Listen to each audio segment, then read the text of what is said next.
And, you know, and to say I'm sorry. Probably the most intimidating, the most fearsome defensive player in the history of the NFL. I was part of the pistol defense. But after he left football, cocaine simply took over his life.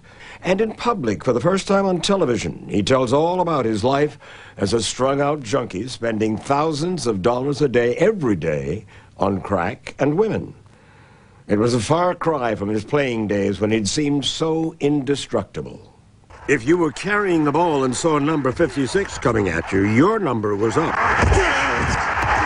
When he started in the pros, this big man from a small town said he was a man among boys.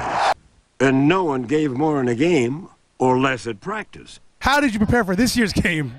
By sleeping till about 40 minutes ago and getting up and somehow crowbarring the shirt onto me. He'd regularly show up late for practice if he showed up at all.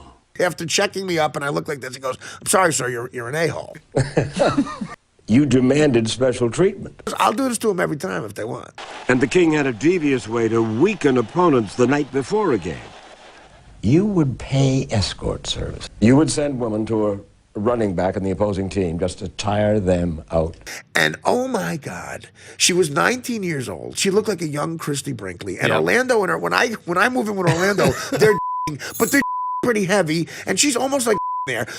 Is it a fact that once you arrived for a team meeting in handcuffs? I was coming down from cocaine. I was paranoid as I'm getting handcuffed. You right. I'd go through an ounce a day.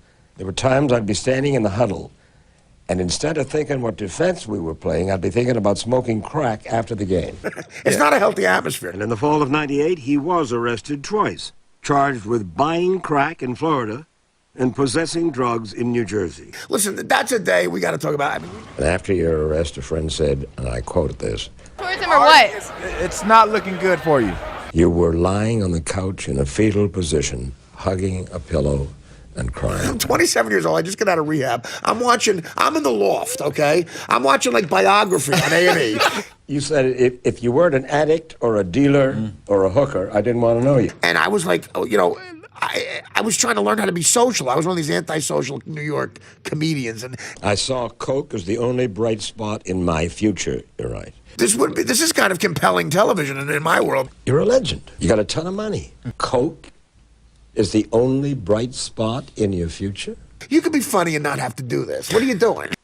And this big, tough, intimidating ball player turned soft when I read to him what his 17-year-old son, TJ, had said about him at his Hall of Fame induction. Thank you, sir. I love you guys. Thank you for everything. I mean, you saved my life a couple of times.